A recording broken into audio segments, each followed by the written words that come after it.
హల్లెలూయా. ప్రభునందు ప్రియ దేవుని పిల్లలారా, నేటి వాక్య ధ్యానం కొరకు మిమ్మలను ప్రేమతో ఆహ్వానిస్తూ ఉన్నాను. నేటి వాక్య ధ్యానముగా 32వ దావీదు కీర్తన మొదటి 2 వచనాలను చదువుకొని ధ్యానం చేసుకుందాం. దావీదు కీర్తన దైవ ధ్యానము.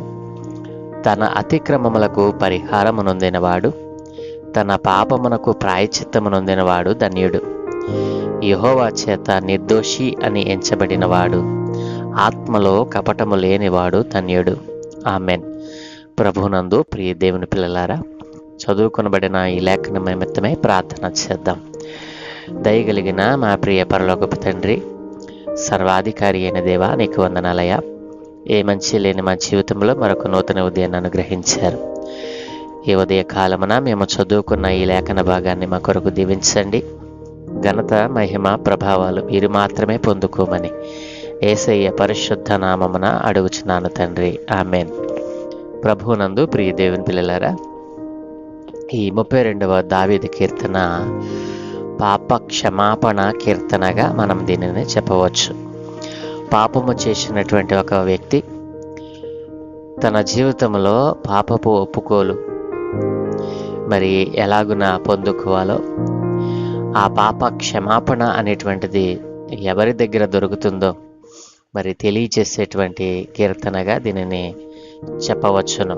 ప్రియదేవుని పిల్లలారా, మరి ధన్యుడు అనేటువంటి పదము మనం ఇక్కడ చదువుకున్నాం.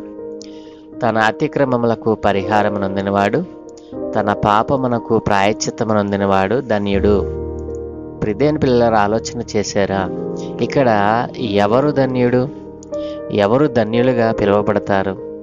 ప్రియదేవుని పిల్లలారా, దేవుడు మనకు మొదటి కీర్తనలోనే ధన్యులు ఎవరు అని మనకు తెలియచేశారు.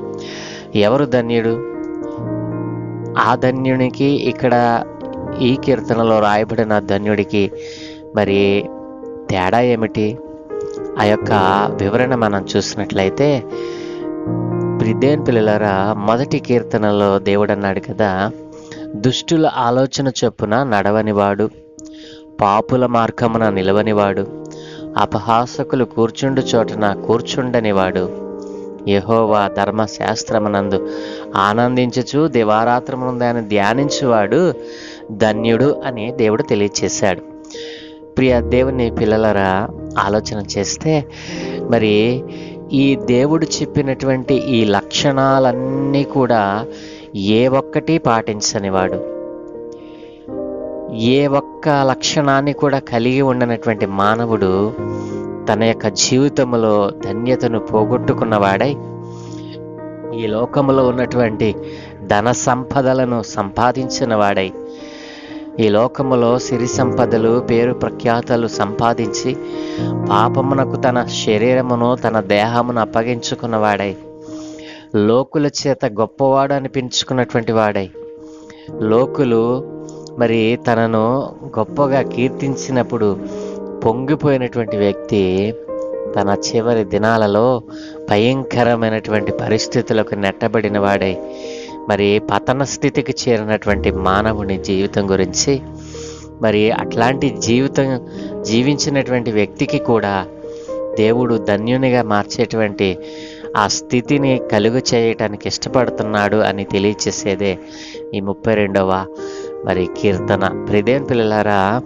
పతన స్థితికి చేరినటువంటి మానవుడు మరలా దేవుని సన్నిధిని, దేవుని కృపలోనికి వచ్చినప్పుడు మరి ఆయనను కూడా, అలాంటి వారిని కూడా దేవుడు ధన్యునిగా మార్చడానికి ఇష్టపడతా ఉన్నాడు.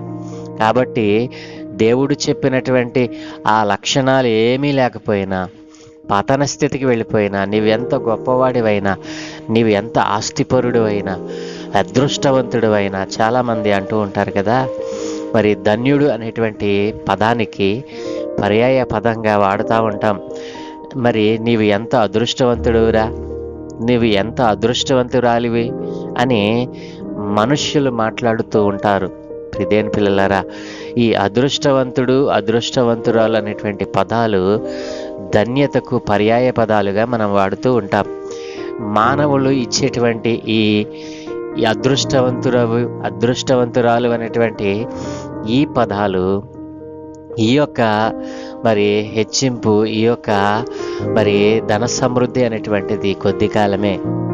కానీ దేవుడిచ్చేటువంటి ధన్యత చిరకాలము మన వెంట వస్తుంది. ప్రియదేని పిల్లలారా, ఇక్కడ 1వ కీర్తనలో రాయబడినటువంటి లక్షణాలు కలిగినటువంటి వ్యక్తి ధన్యుడిగా పిలువబడితే, 32వ కీర్తనలో రాయబడినటువంటి పాప క్షమాపణతో కూడినటువంటి వ్యక్తి ఎవరైతే ఉన్నారో, మరి ఆ ధన్యత అనేటువంటిది ఎప్పుడు వస్తుందో తెలుసా?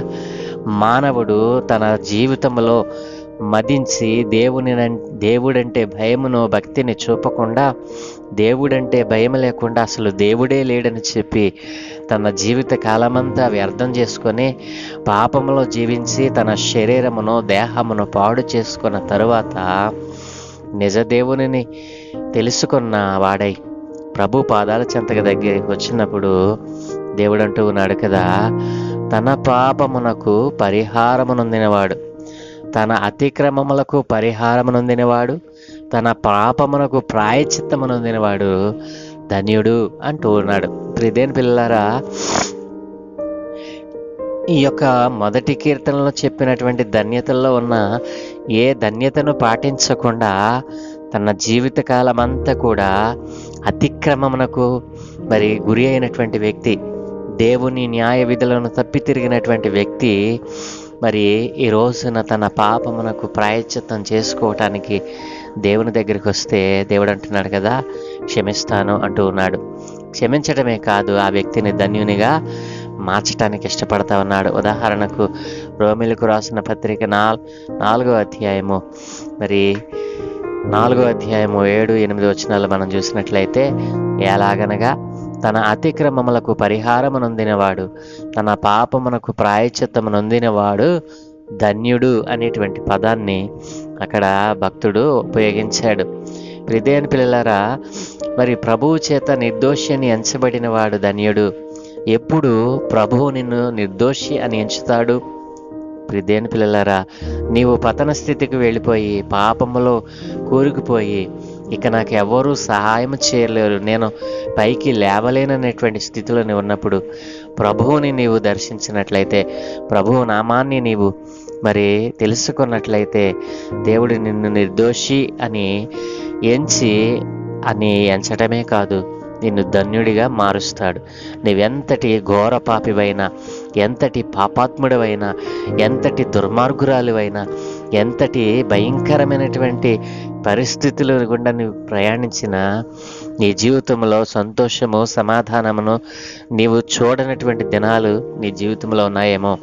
ఈరోజు నా ప్రభువు దగ్గరికి వస్తే నీ పాపములను, నీ అతిక్రమములను దేవుని దగ్గర ఒప్పుకుంటే దేవుడు నిన్ను కూడా ధన్యుడిగా మార్చడానికి ఇష్టపడతా ఉన్నాడు.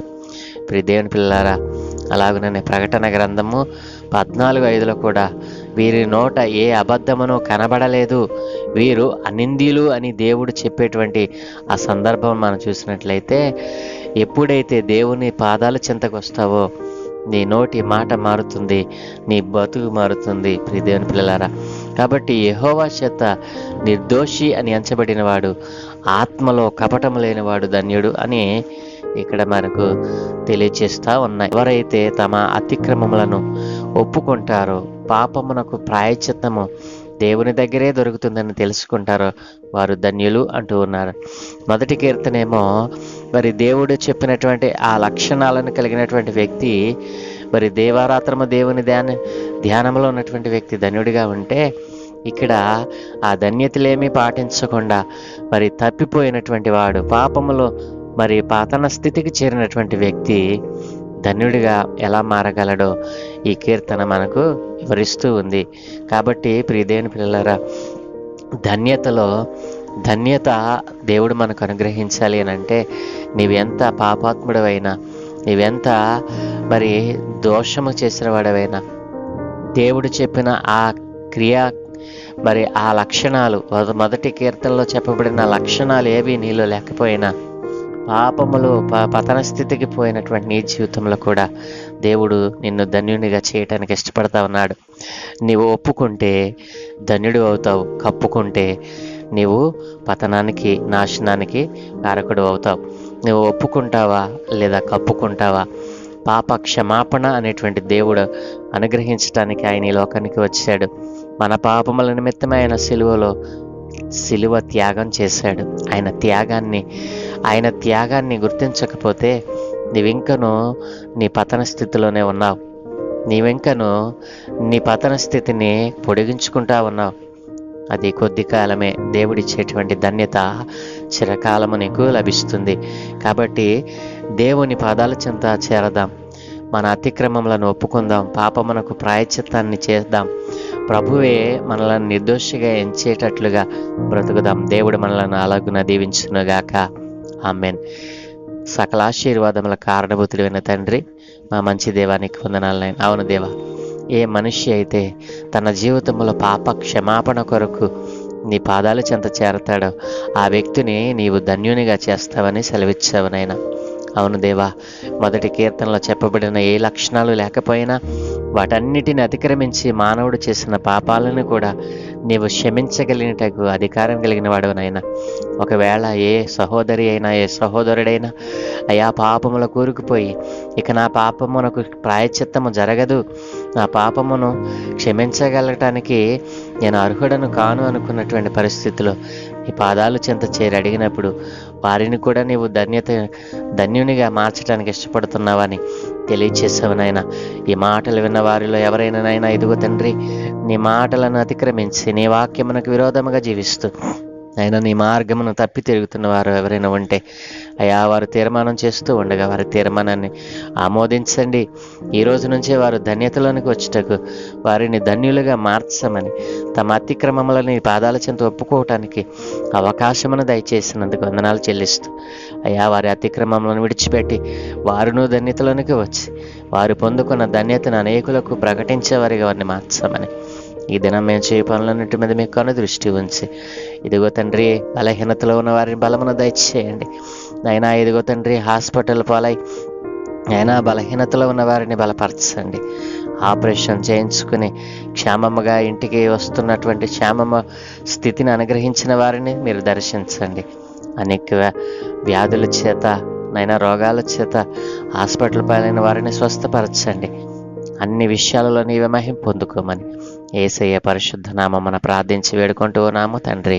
Amen, amen, amen.